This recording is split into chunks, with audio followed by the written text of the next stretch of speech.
Bonjour à toutes et à tous, soyez les bienvenus chez l'écrivain, le podcast où l'écriture est à portée de votre main.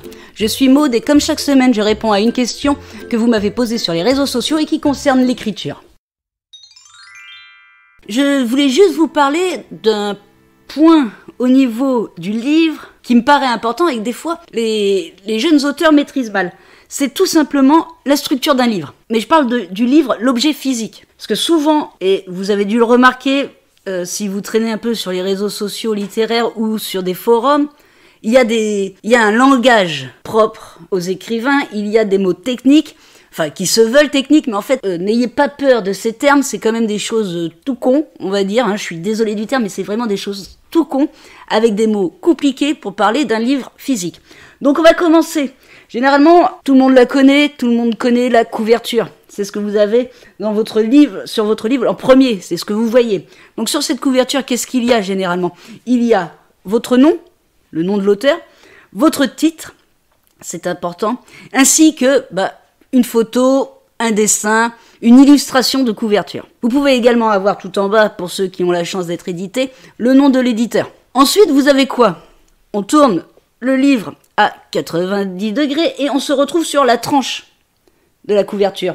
Vous savez, c'est cette partie toute fine qui nous permet de lire le titre et le nom de l'auteur quand le livre est rangé dans une bibliothèque. Donc c'est pareil, la tranche donne des informations, il y a le titre, le nom de l'auteur. Il peut y avoir aussi, pareil, si vous avez la chance d'être édité, le nom de l'éditeur. Alors petit détail sur la tranche. La tranche, quand vous la lisez en penchant la tête vers la gauche, vous êtes français. L'édition française a l'habitude de mettre les titres et les noms d'auteurs de manière à ce que, je sais pas pourquoi, on penche plutôt la tête sur la gauche. Si vous penchez votre tête sur la droite pour lire, vous êtes plutôt britannique. Bon, c'est apparemment l'édition britannique, eux l'écrivent juste en effet miroir, mais c'est pas très gênant. Et ensuite, vous avez ce qu'on appelle le quatrième de couverture. Alors, quatrième de couverture, c'est tout bonnement le dos du livre. Alors, sur le dos du livre, qu'est-ce qu'on va trouver ? On va trouver des informations aussi importantes, voire même très importantes, même presque plus que le titre et le nom de l'auteur, qu'on trouve en couverture. Donc, tout simplement, on va trouver encore le nom de l'auteur, on va retrouver le titre, au cas où ça aurait changé entre-temps, quand on ait fait le tour, et on va trouver le quatrième de couverture. Le quatrième de couverture, c'est ce résumé qui va donner à votre lecteur l'envie de lire et d'en savoir plus sur votre manuscrit. Ensuite, vous avez en bas, généralement, le code barre avec le numéro ISBN et le prix. Je rappelle que le prix est obligatoirement inscrit sur le quatrième de couverture du livre. Ensuite, quand on ouvre le livre, qu'est-ce qu'on a ? Parce que ça aussi, c'est important. Alors, généralement, on a 2 pages blanches et ensuite, on a la page de titre. Alors, la page de titre, on remet le titre, on remet le nom de l'auteur et ça va vous permettre de faire vos dédicaces. Quand vous serez dans des salons ou dans des expositions, c'est à cet endroit qu'il faudra marquer votre petit mot pour votre lecteur adoré. En page suivante, c'est-à-dire la page derrière le titre, la page de titre, elle est blanche. La page d'après peut servir, alors là, vous avez plusieurs choix. Là, vous pouvez avoir une ou plusieurs pages. Donc dans ces pages, vous pouvez mettre tout ce qui est mention légale à apporter à un livre.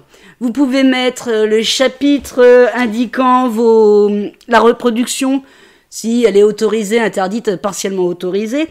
Vous pouvez mettre également à cet endroit, et c'est même conseillé plutôt à cet endroit, mettre vos dédicaces, on appelle ça aussi. Mais vous savez, le à mes parents, à Amélie, à Antoine, enfin des choses comme ça.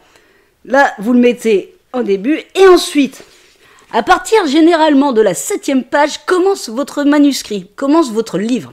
Donc là, après, vous défilez, vous avez les chapitres, les pages et les chapitres encore. À la fin de votre livre, il va vous rester encore quelques pages à compléter. Donc sur les dernières pages, qu'est-ce que vous allez pouvoir mettre ? On garde généralement, on va dire, 4 pages. 4 pages où vous pouvez mettre du même auteur, où vous pouvez mettre vos remerciements, et où vous pouvez mettre aussi également, si vous ne l'avez pas fait dans les premières pages, tout ce qui est les mentions légales, c'est-à-dire achevé d'imprimer, le dépôt légal en bibliothèque, les numéros ISBN et tout ça. Une chose à savoir également pour ceux qui s'auto-éditent ou pour ceux qui ont envie juste de savoir un petit peu comment ça se déroule, le nombre de pages dans un livre est toujours divisible par 4.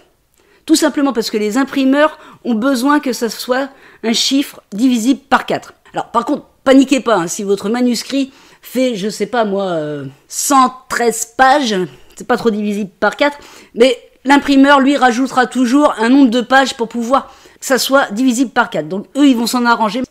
Vous trouverez toujours dans un livre un nombre de pages divisible par 4.